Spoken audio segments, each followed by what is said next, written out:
Hi everyone, welcome back in this video and this is the fourth lecture of Major Theory. Major Theory में आज हम define करने जा रहे हैं कि अलजेब्रा और सिग्मा अलजेब्रा किसको कहते हैं। सबसे पहले हम अलजेब्रा को डिफाइन करेंगे।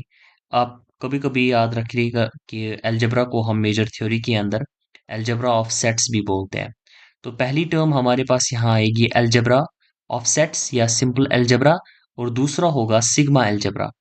तो सबसे पहले हम लिखेंगे अलजेब्रा।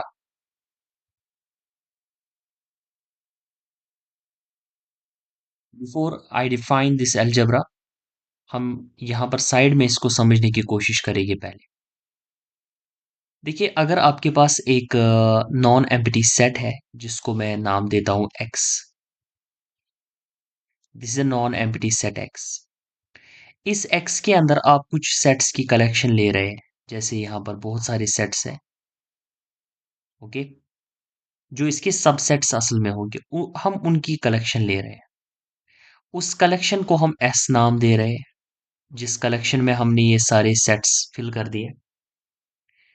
अब इस एस को हम कब बोलेंगे कि ये अलजेब्रा है? इसी एस को बोलते हैं कि ये अलजेब्रा है या अलजेब्रा ऑफ सेट्स है अगर ये कुछ प्रॉपर्टीज को सेटिस्फाई करेगा। वो प्रॉपर्टीज क्या है वो हम डिस्कस करेंगे, लेकिन हम साथ साथ में इसको लिखेंगे भी ताकि आप लोगों को भी कोई प्रॉब्लम ना आए नोट बनाने में। तो देख लीजिए यहाँ पर हम इसको ऐसे डिफाइन करेंगे, let X be non empty set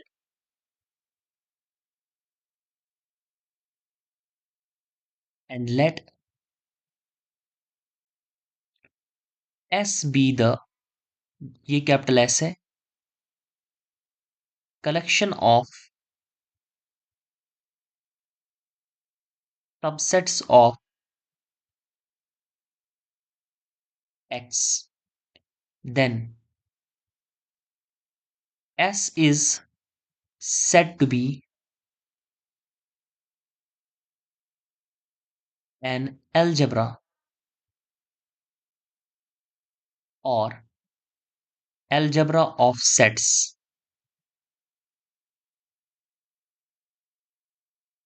if it satisfies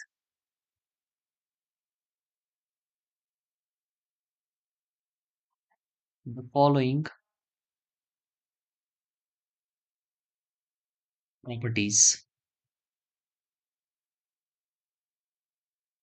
First property, and I will write here second property. Indeed. अब यहां पर आप फिर से आइए, मैं आपको बता देता हूं कि वो दो प्रॉपर्टीज कौन कौन सी है। देखिए अगर आप कोई भी इस एस में से, क्योंकि हमने कलेक्शन बनाई सेट्स की, यस ये कलेक्शन है जिसमें सेट्स है हमारे पास। अगर हम इस सेट एस में से कोई भी दो सेट्स उठाएंगे, सपोज ए एंड बी, और अगर उन दोनों सेट्स का आपको यूनियन ए यूनियन बी इसी एस के अंदर मिल रहा है, तो हम बोलेंगे वो पहली प्रॉपर्टी हो गई इसकी। इन जनरल जरूरी नहीं है, अब आप बताओगे क्या जरूरी है कि दो ही सेट्स हम इसमें से ले? नहीं, आप फाइनाइट नंबर ऑफ सेट्स इसमें से ले सकते हैं। जैसे अगर आप A1 union A2 union up to so on A N ले लेंगे, और अगर आप ऐसे भी लिखेंगे union A I I running from one to N ना, इसको ऐसे लिखो या ऐसे लिखो एक ही बात है। अगर ये एस में है तो ये पहली प्रॉपर्टी है इस एस को एल्जेब्रा बनने की। ठीक, सो हम यहां पर इसी को लिखेंगे, पहले इस प्रॉपर्टी को इसको ऐसे लिखेंगे कि for a comma be in S we have A union be in S. Okay, in general, in general I will write union ai going from 1 to n belongs to s. Okay, for all ais in s, इसको erase कर देते हैं हम।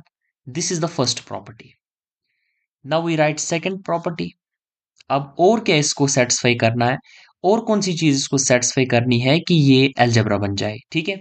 तो दूसरी जो चीज इसको सेटिस्फाई करनी है वो ये है कि अगर आप इसमें से कोई भी एलिमेंट उठाएंगे, इस एस में से आप कोई भी एलिमेंट उठाइए, ये उठाइए, कोई भी उठाइए, से अगर ए हमने कोई एस में से लिया, भाई उसका कॉम्प्लीमेंट जो है वो भी एस के अंदर ही आएगा। अब कोई भी आप उठाओ, ये उठाओ, कोई भी उठाओ इस एस में से, जो भी आप उठाओगे उसका कॉम्प्लीमेंट भी एस के अंदर होना चाहिए, ठीक। अगर ये प्रॉपर्टी भी होल्ड होती है तो हम इस एस को बोलते हैं इट इज एन एल्जेब्रा। तो दूसरी प्रॉपर्टी को भी हम लिख देते हैं यहां पर। For A belongs to S we have A complement belongs to S. Okay, ये दो प्रॉपर्टीज अगर कोई भी सेट जो अपने कलेक्शन ऑफ सेट्स ली है from this non empty set x से, अगर वो इन दो कंडीशंस को सेटिस्फाई करता है तो हम बोलते हैं वो एल्जेब्रा ऑफ सेट्स को फॉर्म करता है। नेक्स्ट हम यहां पर देखेंगे कि अब सिग्मा एल्जेब्रा क्या होता है। देखिए, अगर आपको एल्जेब्रा समझ आ गया है पहले, तो सिग्मा एल्जेब्रा आपको बहुत ही अच्छे तरीके से समझ आ जाएगा, उसमें कोई भी बड़ी बात नहीं है। आप देख लीजिए, दूसरी चीज जो है वो है सिग्मा एल्जेब्रा, SIGMA। इसको कभी कभी हम नोटेशन में लिखते हैं, जैसा आपको पता है मैथ्स में सिग्मा ऐसे लिखते हैं, सिग्मा एल्जेब्रा। अब इसको कैसे हम डिफाइन करते देख लीजिए, फिर से वही बात मैं बताऊंगा आपको यहां पर। आपके पास एक नॉन एम्प्टी सेट एक्स है, उसमें आपने एक कलेक्शन ऑफ सबसेट्स की ले ली है एस। उस एस ने अगर दो प्रॉपर्टीज को सेटिस्फाई किया, वो सिग्मा एल्जेब्रा बनाएगा। अब आप बताएंगे कि कौन सी दो प्रॉपर्टीज है। पहली प्रॉपर्टी ये है कि अगर हम कोई भी यहां पर एक कलेक्शन लेंगे जो कि countable collection of sets in S होगी, जैसे आपने नहीं यहां पर लिया था फाइनाइट कलेक्शन। अब सिग्मा एल्जेब्रा में फाइनाइट नहीं लगेगा। सिग्मा एल्जेब्रा में आपको फाइनाइट एलिमेंट्स नहीं लेने हैं एस में से, आपको काउंटेबल एलिमेंट्स ले, काउंटेबल कलेक्शन लेनी है। अगर वो काउंटेबल कलेक्शन का यूनियन, जैसे यहां पर फाइनाइट कलेक्शन का यूनियन एस में था, यहां क्या होना चाहिए, काउंटेबल कलेक्शन का यूनियन अगर एस में होगा, वो पहली प्रॉपर्टी है। दूसरा, अगर कोई भी एलिमेंट आप एस में से ले लोगे, उसका कॉम्प्लीमेंट वहां वापस एस में आएगा, तो हम बोलेंगे इट फॉर्म्स सिग्मा एल्जेब्रा। यानी कि दूसरी प्रॉपर्टी सेम है जो यहां पर थी, लेकिन पहली प्रॉपर्टी में चेंज है।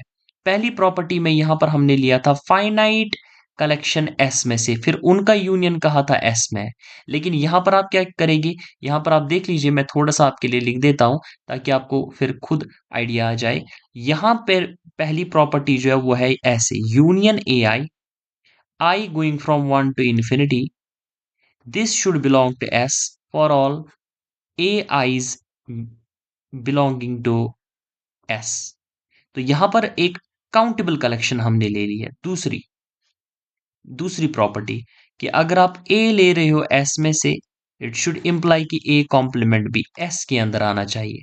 तो अगर ये दो प्रॉपर्टी सेटिस्फाई होती है, तब हम कहते हैं कि ये एल्जेब्रा है, सॉरी सिग्मा एल्जेब्रा है। और कभी कभी ऐसे भी हम इसको लिखते हैं। अब ये क्यों जरूरी है, क्योंकि आगे जाकर हम डिफाइन करेंगे मेजर को, और मेजर को समझने के लिए ये समझना जरूरी था, क्योंकि वहां डोमेन जो होता है, measure is actually a function, और उसका जो डोमेन होता है वो इसी के बेस पर होता है। एंड दैट्स वाई अगर मैं डायरेक्टली वो डिफाइन करता, वो आपको समझ नहीं आता। एंड ये है भी सिलेबस के अंदर पहले, दैट्स वाई हमने इन चीज़ों को पहले डिस्कस किया। Thank you so much. अगर आपको ये वीडियो समझ आ गई होगी, और अगर आपको कोई और क्वेश्चन होगा तो आप कमेंट बॉक्स में लिख सकते हैं। और अगर आपको कुछ नोट्स के रिलेटेड कुछ क्वेश्चंस होगी तो वो भी आप कमेंट बॉक्स में पूछ सकते हैं। प्लस अगर आपको अच्छी लगती है वीडियोस तो आप एक लाइक तो कर ही सकते हैं, और शेयर भी कर सकते हैं अपने फ्रेंड्स के साथ। Thank you.